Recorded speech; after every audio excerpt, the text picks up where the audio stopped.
إن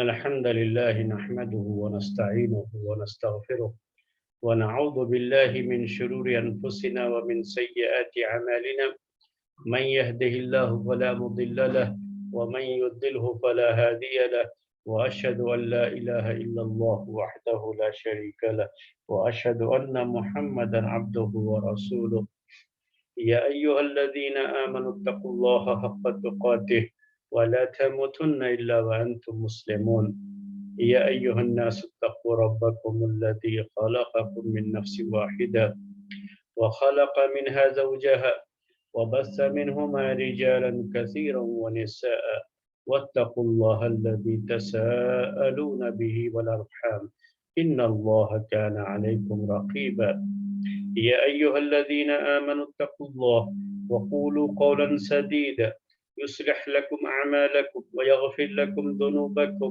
ومن يطع الله ورسوله فقد فاز فوزا عظيما أما بعد فإن خير الحديث كتاب الله وخير الهدي هدي محمد صلى الله عليه وسلم وشر الأمور محدثاتها وكل محدثة بدعة وكل بدعة ضلالة وكل ضلالة في النار. محترم بھائیو، سورہ یوسف کی تفسیر کا یہ سلسلہ ہے۔ اس سے پہلے آیت نمبر 53 کے بارے میں بات آپ کے سامنے پیش کی گئی تھی۔ بیچ میں رمضان کا ایک مہینہ گزرا جس میں یہ درس ٹھہر گیا تھا، درس کو جاری نہیں رکھا جا سکا، اور آج رمضان کے مہینے کے بعد جو یہ پہلا اتوار آیا ہے، پہلا سنڈے ہے، تو اس درس میں انشاءاللہ آیت نمبر 54، سورہ یوسف کی آیت نمبر 54، اس آیت کے بارے میں بات آپ کے سامنے رکھی جائے گی۔ اگر وقت رہا تو انشاءاللہ آیت نمبر 55 اس کے تعلق سے بھی بات آپ کے سامنے آئے گی، لیکن پہلے آیت نمبر 54۔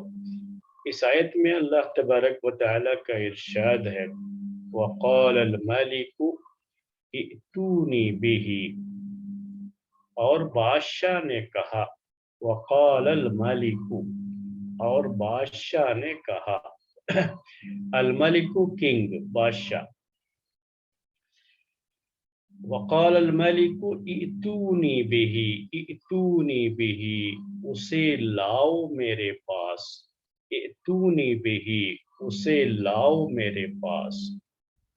اس سے پہلے جو بات آپ کے سامنے آ چکی ہے وہ یہ ہے کہ یوسف علیہ السلام کو جب قید سے رہا کرنے کی بات ہوئی تو یوسف علیہ السلام نے اپنی رہائی کے لیے یہ شرط رکھی، یہ کنڈیشن رکھی کہ پہلے میرے معاملے کے بارے میں مجھے یہاں جیل میں کیوں ڈالا گیا تھا، اور ان عورتوں کی غلطی تھی، عزیز مصر کی بیوی کی غلطی تھی یا میری غلطی تھی، پہلے جب تک اس معاملے کو کلیئر نہیں کیا جاتا تب تک میں جیل سے باہر نہیں آنے والا ہوں۔ اس کے بعد بادشاہ وقت نے، جو مصر کا بادشاہ تھا اس وقت، اس نے عورتوں کو اکٹھا کیا اور عزیز مصر کی بیوی نے اعتراف کیا کہ غلطی میری تھی، یوسف علیہ السلام کا دامن اس سے بالکل پاک صاف ہے۔ اور جب یہ ساری چیزیں ہو گئی اور یوسف علیہ السلام کی بے گناہی ثابت ہو گئی اور یہ واضح ہو گیا کہ ان کا دامن بالکل پاک صاف ہے اور غلط طریقے سے ان کو جیل میں ڈالا گیا تھا، ناحق جو ہے انہیں جیل میں ڈالا گیا تھا، جب یہ ساری چیزیں واضح ہو گئی تب جو ہے بادشاہ اب یہ کہتا ہے کہ وقال الملک ائتونی بہ، بادشاہ نے کہا کہ ان کو لاؤ میرے پاس، یعنی یوسف کو میرے پاس لاؤ۔